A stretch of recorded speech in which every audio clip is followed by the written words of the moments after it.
If we take a look at the past 5 episodes of Grimoire Zero, I stand by what I said with episode 1 being a very strong start, and everything I've said between episodes 2, 3, and 4, I stick by. It's like, it's sort of enjoyable, but it doesn't feel like it has its own 2 feet yet. And though I don't think episode 5 gives it its own sense of identity, feeling like its own anime, and I still really don't know where it's trying to go with the overall direction of the series, I would say episode 5 is probably the best episode we've had overall. I don't think this was a tremendous, like, amazingly executed episode, but it was very enjoyable and it felt like it had more of a sense of it knew where it wanted to go with this episode, unlike with the previous episodes. This episode at the core, I felt like it didn't jump around as much as the other episodes where characters started changing too drastically and we didn't get to see development. I felt like everything that was happening in this episode, it felt natural to what we know about the 3 central characters, Albus as well as Mercenary and Zero herself. So everything that kind of happened, it made sense. The biggest issue for me was kind of the tonal shifts, as I felt like it had to be because of the instrumentals and OST used in it. I felt like near around the halfway mark of the episode, there was this very eerie and very good use of this kind of like piano track. It made it felt very like menacing. It felt very unnatural when you were watching the scenes, and it felt very good. But the first half of the episode, I felt like the OST,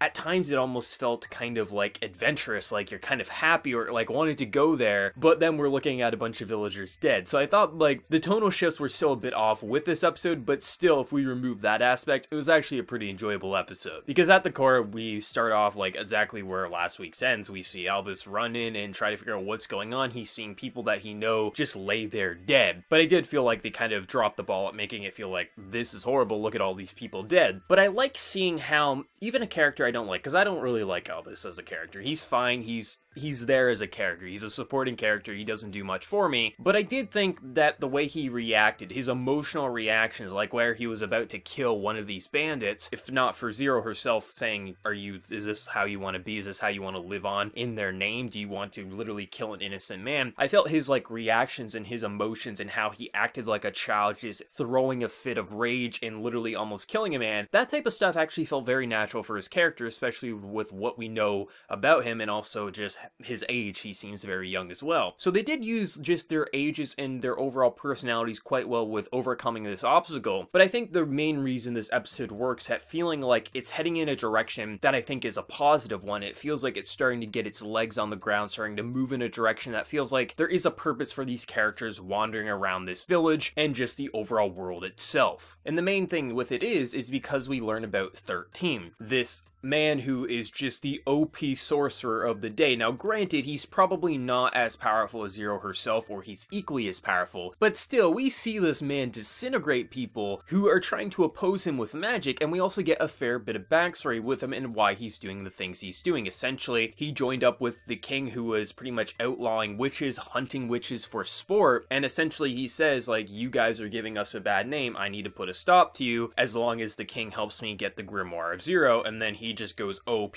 and literally obliterates mages, to which Zero herself is saying, if you go against your own kind, you're a disgrace, and then she starts attacking him. But we also get the bit of backstory saying that Zero and him had some sort of relationship. If it was romantic, who knows, but essentially she was supposed to wait for him in the cave, and eventually he never showed up, so she wandered away because it seems like she got lonely, and now she has a thing for Mercenary. She constantly calls Mercenary my mercenary, so you know she has romantic feelings for him, and especially how they direct their interactions. So it's interesting to see the final battle and Mercenary himself saying, we have to put a stop to this, otherwise we're gonna get disintegrated, and then the episode of course cuts there to be a bit of a cliffhanger. But I think because we have a bit more purpose, we're seeing a bit more of the magical side too, because it really wasn't even that much action in the episode, so that's not why I enjoyed it more. At the core, this was just a more character-driven episode, but it felt like we were getting to know the world a bit more, and not just have random campfire conversations. We were starting to see more, and I think it's because of 13 himself that it made it a bit more interesting and more intriguing, because with the introduction of 13, we get more backstory with Zero herself. And I'm expecting when episode 6 comes in, like next week, we're gonna have something very stupid, maybe a very like comedy moment. Mercenary is gonna do something like silly that's gonna lead to a comedic gag or something like that that's gonna stop the action. I feel like something like that's bound to happen with what we've seen with character interactions before in this series. But at the core, I think this episode, it felt like it was going in a direction that if it can keep going in this sort of direction, feeling like they're introducing important aspects or not just having random like fan service like Zero herself getting dressed. If we have more stuff like this, I feel like the series could be very solid by the end, because as of right now, if we remove the first episode and episode 5, the remainder of the episodes 2, 3, and 4